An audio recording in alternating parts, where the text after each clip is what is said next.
할렐루야. 받아주는 마음이라는 제목으로 하나님의 말씀 나누겠습니다. 요즘 뉴스를 보면 벌써 때가 되었구나 이런 생각이 들어요. 그래서 이제 4월 총선을 앞두고 시끌벅적하죠. 그래서 뉴스의 대부분의 내용이 정치와 관련된 내용들이 많고, 가만히 지켜보고 있노라면 우리나라에 흘러가는 것이 마치 국민들을 중심으로 흘러가는 것이 아니고 이 4년 주기로 흘러가는 것이 아닌가. 가까워지면 이런저런 약속들, 공약들, 또 선거한다고 시끌벅적하고, 그렇게 때가 지나면은 또 언제 그랬냐는 식으로 그들만의 리그를 또 하고, 또 그렇게 4년 주기로 누군가를 위한 그 흐름이 아닌가, 좀 안타까운 생각이 드는데, 가만히 보고 있노라면 참 좀 아쉽다. 그래서 공천을 받은 사람은 그렇겠지만 못 받은 사람은 울고 불고, 그래서 언제는 동지였고 또 함솥밥을 먹은 사람이었는데 이렇게 나를 버릴 수 있느냐 그러면서 막 억울하다고 하고, 또 배신당했다고 하고, 그래서 나가겠다고 하고, 난리도 아닌 것 같아요. 그래서 이제 쓸모가 없어지니까 나를 버리느냐, 어려울 때는 도움을 받더니, 이런 말들을 주로 이제 하는 거죠. 그래서 이런 사회를 사람들이 얘기하기를 토사구팽의 사회다. 이 사회가 토사구팽의 사회가 되었다. 그렇게들 말을 해요. 토사구팽이라는 말이 무슨 말입니까? 토끼몰이를 하고 토끼 사냥이 끝나면은 그 사냥에 쓰여졌던 사냥개를 구워서 삶아 먹는다. 그래서 토사구팽. 필요할 때는 넙죽 엎드리고 잘 받아먹고 도움을 받더니 이제 필요가 없어지니까 이제 헌신짝처럼 버리는구나. 이 사회가 점점 힘없는 사람들은 버림받는 사회, 한물간 사람들은 잊혀지는 사회, 토사구팽의 사회가 되어져 가고 있다. 이렇게들 말을 하죠. 우리가 얼마 전까지만 하더라도 우리의 입에서 자주 들리는 말은 이 사회는 토사구팽의 사회가 아니었어요. 우리 사회는 그래도 제 기억 가운데에는 한 10년 정도는 아닌 것 같고, 그 이전에는 동고동락하는 사회였죠. 직장을 다녀도 다 동고동락했어요. 한 직장에 오래 다니고 직장이 가정이다 생각하고 걱정할 줄 알고, 또 사장 걱정할 줄 알고, 직원 걱정할 줄 알고, 그렇게 동고동락이라는 말이 무슨 말이에요? 어려움을 같이 하고 또 즐거움도 같이 한다. 쓸모가 없어지면 버리는 토사구팽이 아니라 어려워도 같이 하고, 좀 모자라도 같이 하고 나누고, 이런 사회였지 않습니까? 그런데 어느 순간에 이제 우리가 그런 사회가 되어버린 거죠. 버리는 것에 익숙한 사회. 그것이 좀 아쉬운 거죠. 물건이든지 또 사람이든지 관계든지 버리는 것에 너무 익숙해지는 것이에요. 능력 있는 자만이 부각이 되어지고, 또 한때는 능력이 있었지만은 어쩔 수 없이 또 시간이 지나서 그 능력이 사라진 사람들은 잊혀지는 그런 사회, 버림받는 그런 사회. 아쉬운 것이죠. 우리가 필요를 말하고 효용성을 말하고 가치를 말하면은 그 사람들은 뒤떨어질 수밖에 없어요. 사람이 언제나 똑같이 그걸 유지할 수는 없잖아요. 건강을 항상 같이 유지할 수도 없고, 나이를 항상 같이 유지할 수도 없고, 능력을 항상 같이 유지할 수도 없어요. 그만큼 그 사람의 가치라는 것, 능력이라는 것이 때가 되면은 약화되게 되어지는 것이고, 또 사라지게 되어지는 것이죠. 효용이라는 것을 따져보면은 그것이 좀 떨어지기는 해도, 약한 자라고 해도 또 능력이 없어진 자라고 해도 그리 쉽게 버리지 않는 것, 또 그들을 마음 한켠에 받아주는 마음을 가지는 것, 그것이 하나님의 특성, 하나님의 속성이라는 것. 남들은 버릴 때 하나님은 챙겨주시죠. 남들은 잊어버릴 때 하나님은 기억해 주시죠. 그런데 챙겨주시고 기억해 주시는 사람들이 누구냐? 돈 많은 사람, 능력 있는 사람, 빽 있고 배격 있는 사람이 아니에요. 하나님께서 늘 챙겨주시고 기억해 주는 사람은 잊혀진 사람들이죠. 상대적으로 약한 사람들, 또 소외당하는 사람들. 하나님께서 늘 그런 사람들에게 관심이 있었고 또 그런 사람들을 챙겨주고 보살펴주고, 이것이 하나님의 속성이잖아요. 근데 우리는 하나님의 속성을 따라서 하지 않고 반대로 살아가려고 하는 것이죠. 하나님과 반대의 길을 걷는데 어떻게 하나님의 은혜를 받을 수 있겠어요? 어떻게 하나님의 능력을 구할 수 있겠어요? 그러지 못하는 것이죠.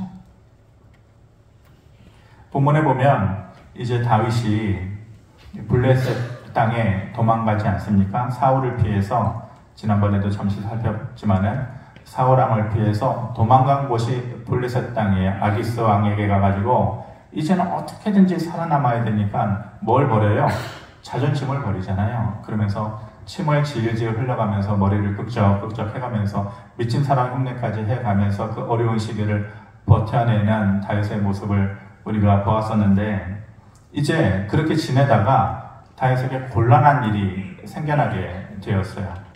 어떻게 됐냐면 이제 그 블레셋하고 이스라엘하고 전쟁을 하게 된 것이죠.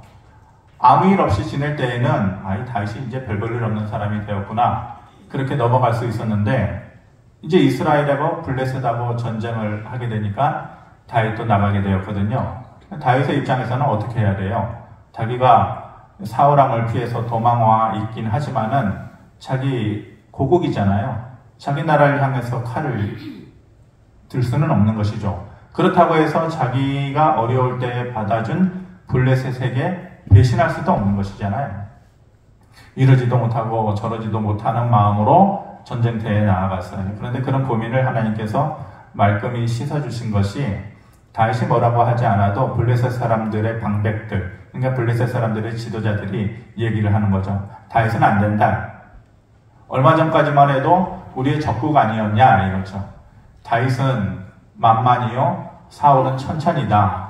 그렇게 우리를 향해서 어려움을 주었던 사람인데, 다윗이 이제 미친 체 하면서 미친 사람 되었다라고 해서 전쟁터에서도 그렇다라고 보장할 수는 없다. 언제 우리에게 우리의 등에 칼을 들이밀 수도 있는 것 아니냐 싶어가지고 다윗을 그 전쟁터에서 배제시키자. 자기들끼리 그렇게 얘기한 거예요. 다윗의 입장에서는 얼씨구나 좋다죠. 안 그래도 이러지도 못하고 저러지도 못하고.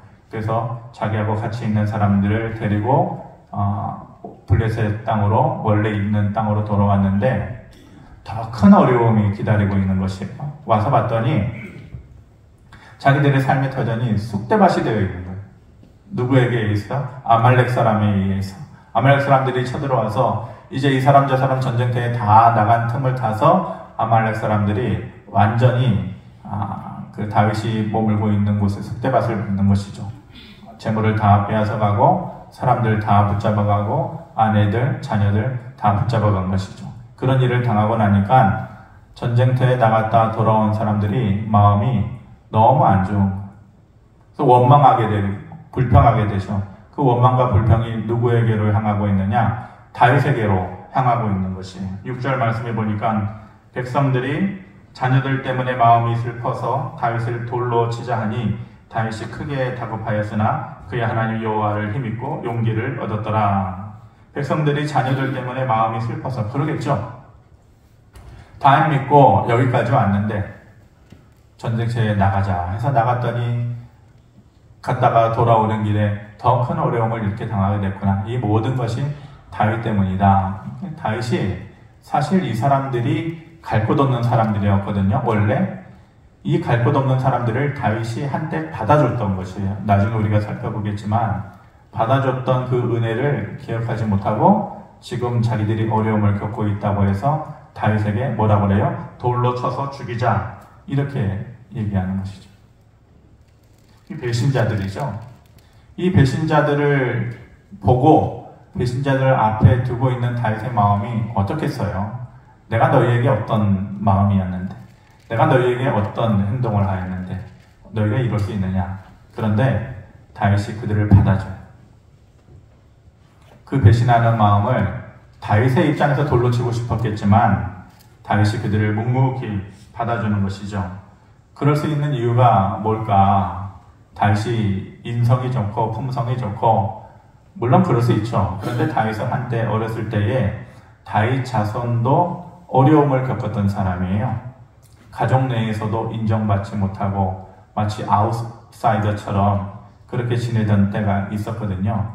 그러니까 다윗이 그럴 수 있었던 것은 물론 다윗 개인의 성품 문제이기도 하겠지만 믿을 구석이 있었기 때문에 사람이 믿을 구석이 있으면 한쪽에서 어려움을 당해도 그렇게 민감하게 반응하지는 않죠. 예를 들어서 믿을 구석이 뭐가 있을까요? 돈이다. 돈이 정말 넘치도록 많다. 그러면은 누가 가족 중에 누가 아프다 아니면 어려움을 당한다 할지라도 그렇게 민감하게 반응하지 않죠. 뭔가 믿을 구석이 있는 거죠. 사람이 믿을 구석이 있다.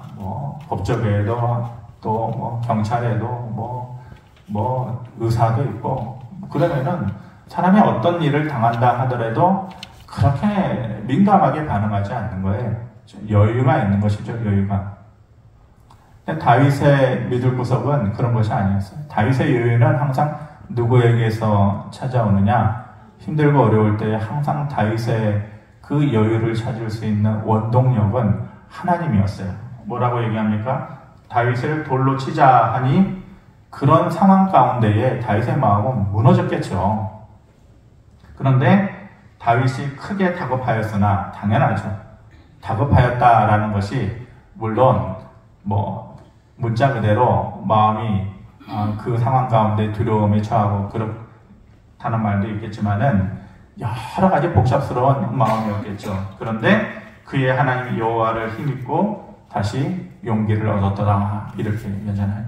다윗의 믿을 구석 그 사람들 배신한 사람들을 받아줄 수 있었던 그 마음의 원동력은 하나님을 생각했기 때문에 하나님께서 주시는 새 힘이 그의 마음 가운데 자리 잡고 있었기 때문이다.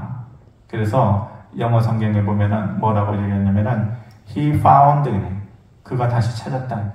뭘 찾았냐? Strength 힘을 찾았다.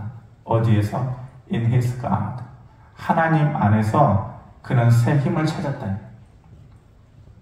항상 다윗은 그런 거죠. 슬플 때 또 혼자 되면서 외로울 때 있었어요.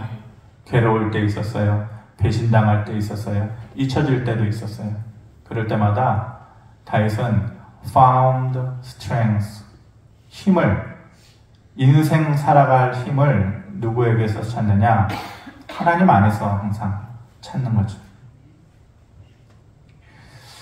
제가 좀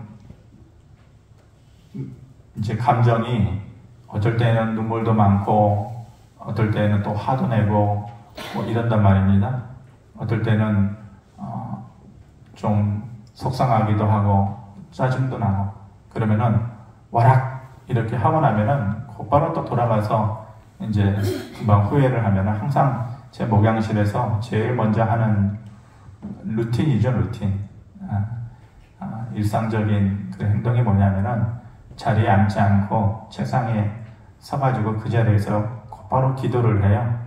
이제 그것이 이제 습관이 된 것도 있고 잘못한 것이 있으면은 그러면은 누가 속상하게 할 때도 있고 또 누가 미울 때도 있고 아니면 내가 잘못해서 내 스스로에게 좀 아쉽거나 또 원망스러울 때도 있고 그럴 때 하나님 앞에서 그렇게 얘기하죠. 마치 친구한테 앞에 앉아있는 친구한테 얘기하듯이 내가 이랬는데 내가 이렇게 미운 사람이 있고 혹은 아픈 마음이 있고 슬픈 마음이 있는데 어떻게 했으면 좋겠느냐. 근데 저는 제가 어렸을 때 아버지의 얼굴을 기억하기도 전에 이제 아버지가 돌아가시고 나서 그 이유는 늘 하나님을 아버지라고 여러분들도 다 아버지라고 부르잖아요. 하나님 아버지라고 부르면서 기도하지 하나님 아저씨라고 부르면서 기도하는 사람 없잖아요. 다 여러분들도 하나님 아버지라고 부르죠. 근데 하나님 아버지라고 부를 때 그 아버지의 느낌이 사람마다 다를 것 같아요. 저는 그 아버지가 진짜 아버지 라고 생각을 했거든요. 그러니까 그렇게 기도하면은 그때그때의 마음의 위로가 있었어요. 그렇게 미워할 것 있느냐? 항상 제가 앉아서 하지 않고 서서 이렇게 하거든요.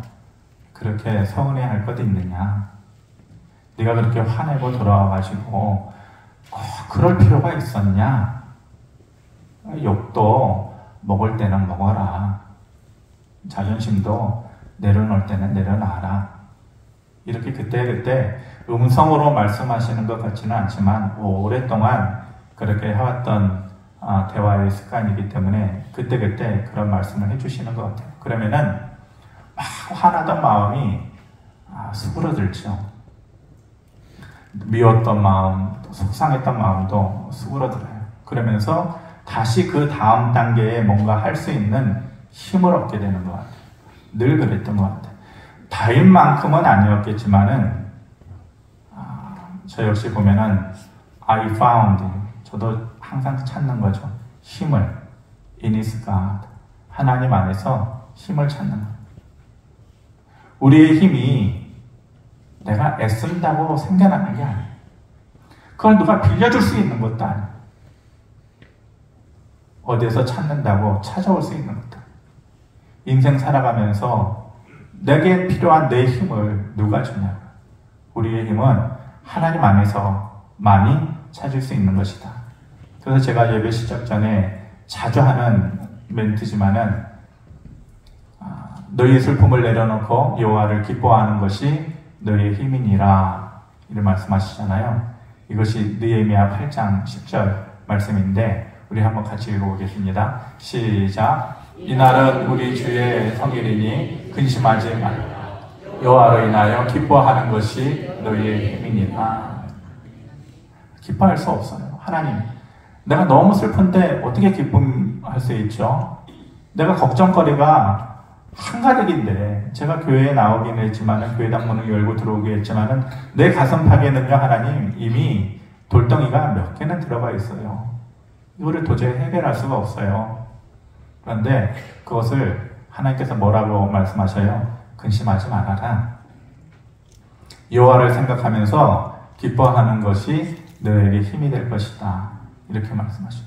이것을 경험한 사람은 이 말에 대해서 옳다구나 하고 박수를 탁 치면서 맞습니다 100% 하지 않아도 공감이 되어지는 거예요. 그렇지, 맞습니다라고 크게 공감은 안 해도 마음속 깊은 곳에서 그렇지 라는 말이 나올 수 있는 것이에요.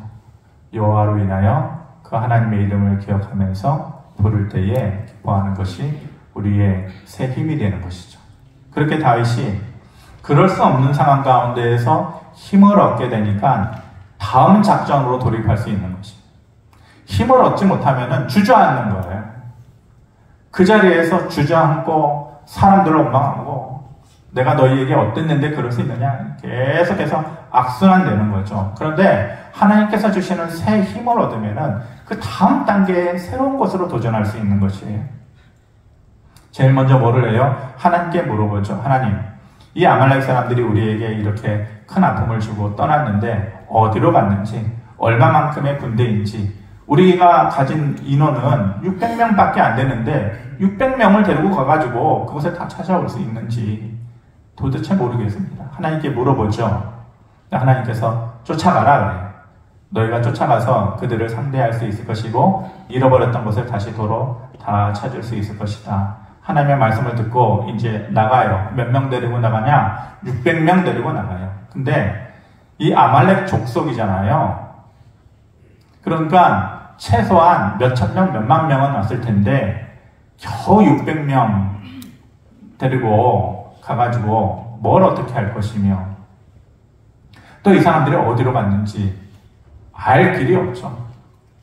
동서남북 그 광야에 나가가지고 어디로 가야 이 사람들을 쫓아갈 수 있을 것이며 도대체 아무것도 모르는 채로 그냥 나가는 것이에요. 그런데 그렇게 막막한 때에 누구를 만나느냐? 귀인을 만납니까? 정말 하나님께서 내 기도를 응답해 주셨구나. 능력자를 만납니까? 아니에요. 보잘것없는 한 사람을 만나는 거예요. 누구를 만났느냐? 죽어가는 한 사람, 별 볼 일 없는 한 사람을 만나는 거죠. 네, 애굽에 그 사람이 누구였냐? 이제 애굽 사람이었는데 애굽 사람이면서 아말렉 사람에게 종되었던 사람이죠. 13절을 보면은 이렇게 말씀합니다. 다윗이 그에게 이르되 너는 누구에게 속하였으며 어디에서 왔느냐 하니 그가 이르되 나는 애굽 소년이요 아말렉 사람의 종이더니 사흘 전에 병이 들매 주인이 나를 버렸나이다. 이렇게 말해요. 그러니까 그 다급하게 쫓아가는 그 시기에 누구를 만나느냐? 좀 도움이 될 만한 사람을 만났으면 좋겠는데 사흘 전에 이미 아말렉 사람에게 병들어가지고 버림받은 애굽 사람, 종 하나를 만나는 거죠. 다윗의 입장에서 보면 전혀 도움이 안 되는 사람이에요. 이미 애굽 사람이라는 건 이방 사람이잖아요. 자기 백성이 아니에요. 도와줄 의무가 없죠. 더더군다나 병들어서 죽어가는 자였다. 그때의 노예는 뭐예요? 사람이 아니죠. 그때의 노예는 물건이에요. 물건이 쓰다가 못 쓰게 되면 버리는 것을 아무도 누가 뭐라 그러지 않아요. 그때는 노예가 그런 삶을 살았잖아요. 그러니까 버려두고 가도 아무도 뭐라고 그럴 사람이 없는 것이죠. 그런데 다윗은 그 사람에게 마음이 머물어요. 누구도 눈여겨보지 않았던 병들어서 죽어가는 그 사람, 애굽의 종이면서 그들에게 도움이 안 될 것 같은 그 사람에게 다윗이 마음이 머무는 것이죠. 그래서 먹을 것을 주고 그를 살려내는 것이에요. 분명한 것은 다윗의 입장으로 보면은 그냥 지나치는 것이 오히려 더 나을 것 같은 그런 상황과 입장이었는데 만약에 그를 그냥 지나쳤다라고 하면은 하나님의 은혜를 거기서 보지 못했을 것이에요. 그 죽어가는 그 애굽의 종이 뭐라고 얘기합니까? 우리가 며칠 전에 당신들의 터전을 쑥대밭을 만들고 도망갔던 그 아말렉 사람들입니다. 제가 그 아말렉 사람의 종이었습니다. 이렇게 얘기하는 거예요. 다윗이 그러냐? 우리가 어디로 갈지 몰랐는데 그들이 어디 있는지 가르쳐 줄 수 있겠느냐? 당신이 나를 먹여주시고 살려주시고 있는데 당연히 그럴 수 있죠. 만약 다윗이 그 보잘것없는 사람을 그냥 지나쳤다라고 하면은 그 기회를 얻지 못했을 거예요.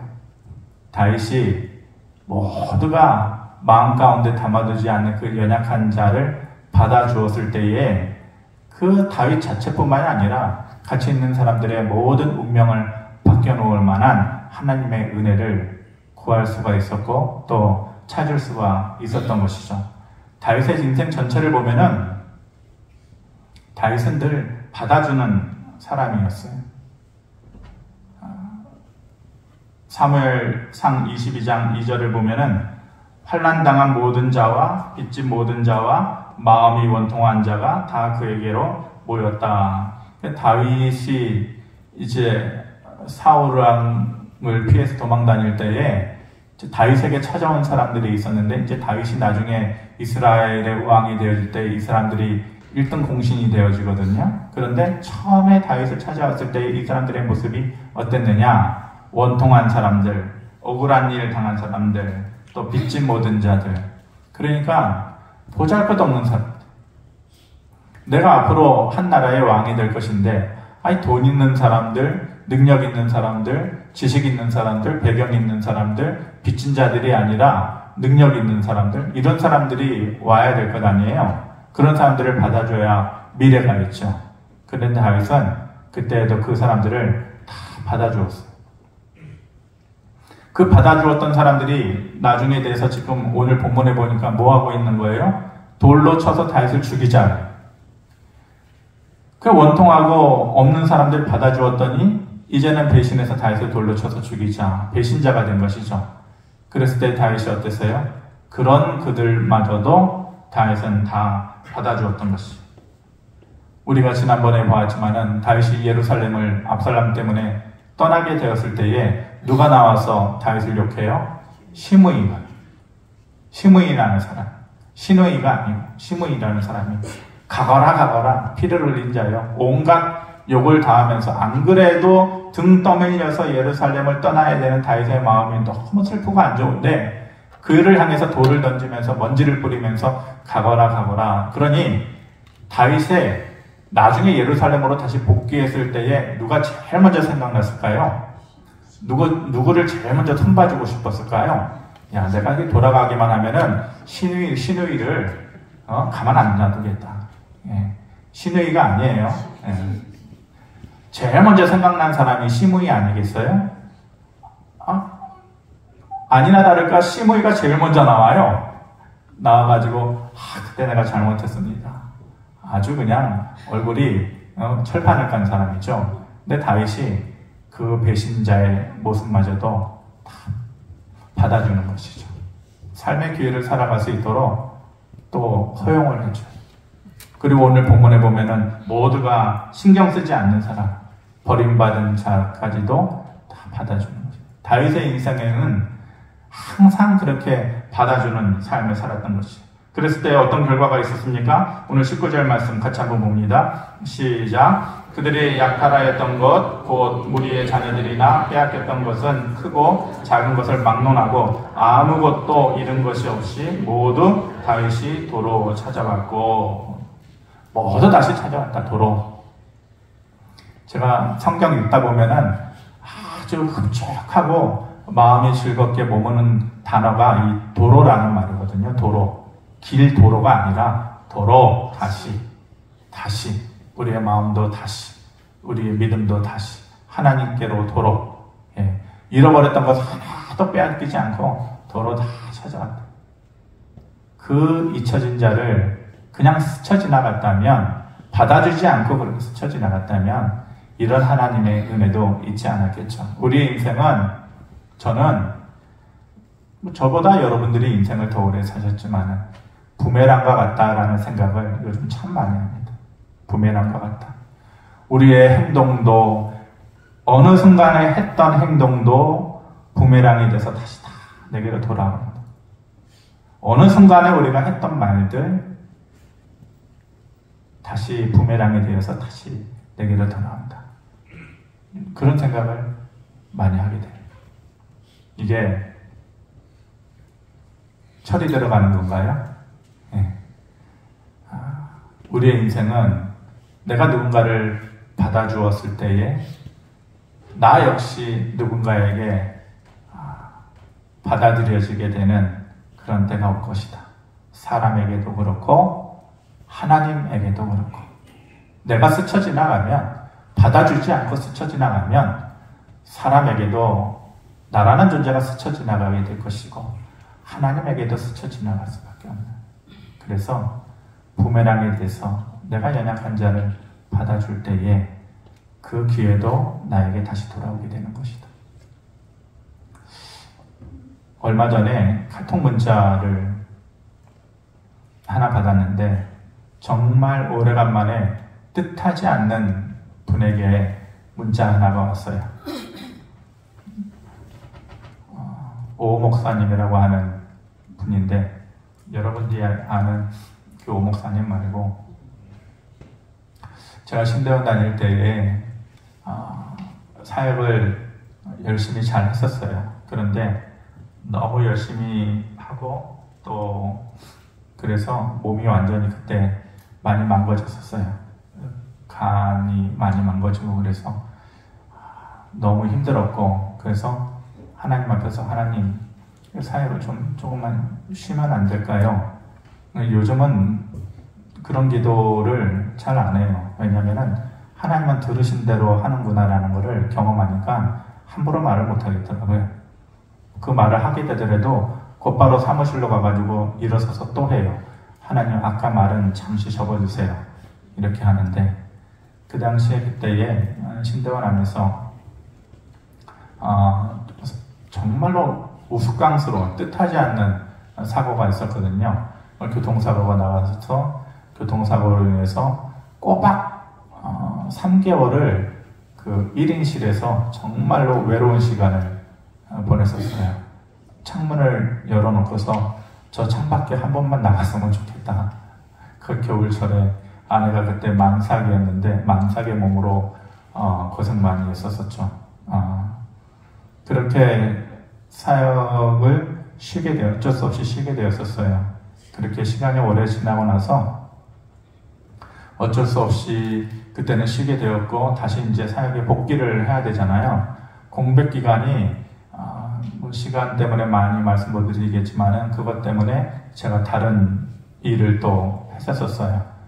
아이들 이제 가르치는 일을 좀 했었고, 그러니까 공백이 한 2년여 정도 있었던 것 같아요. 2년의 공백이 있고 나서 사역 자리를 알아보려고 사역 자리를 이제 찾는데, 그 이유가 그거였어요. 공백이 있었기 때문에 그 공백의 이유는 묻지도 않고, 공백이 있는 사람은 그 사역자의 기회를 못하겠다.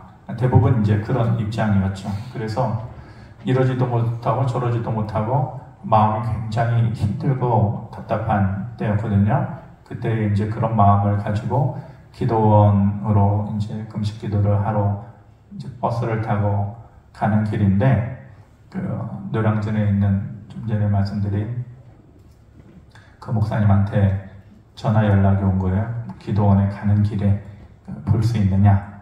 그래서 사실은 지금 이런 문제로 기도원에 가고 있습니다. 그러니까 그러면 기도원에 갔다 와서 좀 보자 그러시더라고요. 그래서 기도원에 그때 금식을 마치고 갔다 와서 그분을 배웠어요. 노량진에 있는 교회였는데 그 이제 부교육자를 여러 명 이제 면접을 하고 찾는 과정 가운데에 제 마음이 쓰였다라는 거예요. 그래서 어떤 연유로 처음 물어봤어요. 어떤 연유로 쉬게 되었고 공백을 가지게 되느냐. 이런저런 일 때문에 그렇다라고 하니까 그때 곧바로 부목사님을 부르더라고요. 그 옆에 있던 부목사님을 부르더니 이제 다른 이력서는 받지 말아라. 그렇게 나 있는 자리에서 그렇게 얘기를 해주시더라고요. 근데 그게 너무 고마웠어요. 물론 사람이 이력서를 받아놓고서 거기서 원하는 사람 뭐 선택할 수 있잖아요. 그런데 더 받지 말아라. 이제는 받을 필요가 없다.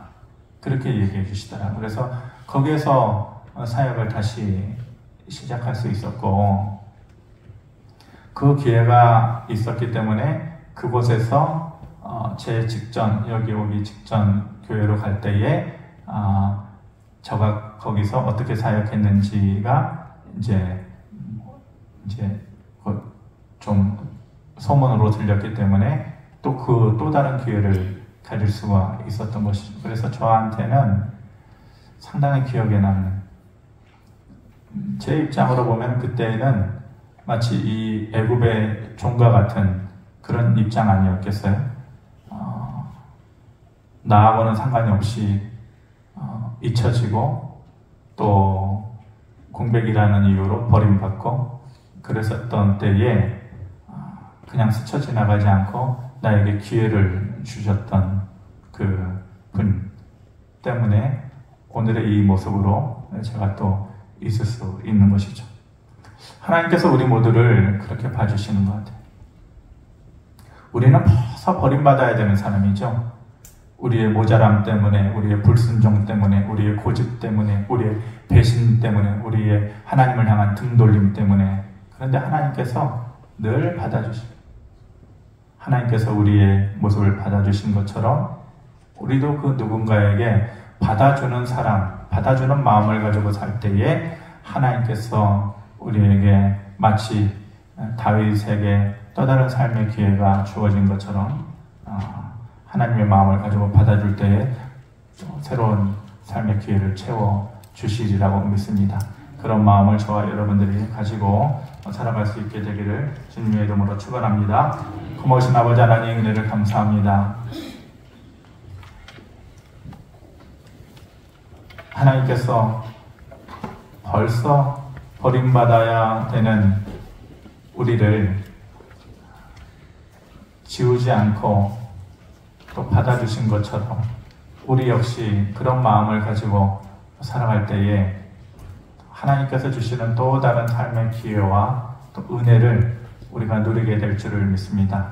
그런 마음이 우리 마음 한켠에 자리 잡을 수 있도록 성령께서 도와주시고 감동시켜 주시고 또 우리가 그런 삶을 살아갈 수 있도록 하나님께서 함께하여 주시옵소서. 감사드리며 예수 그리스도의 이름으로 기도하옵나이다. 아멘. 준비하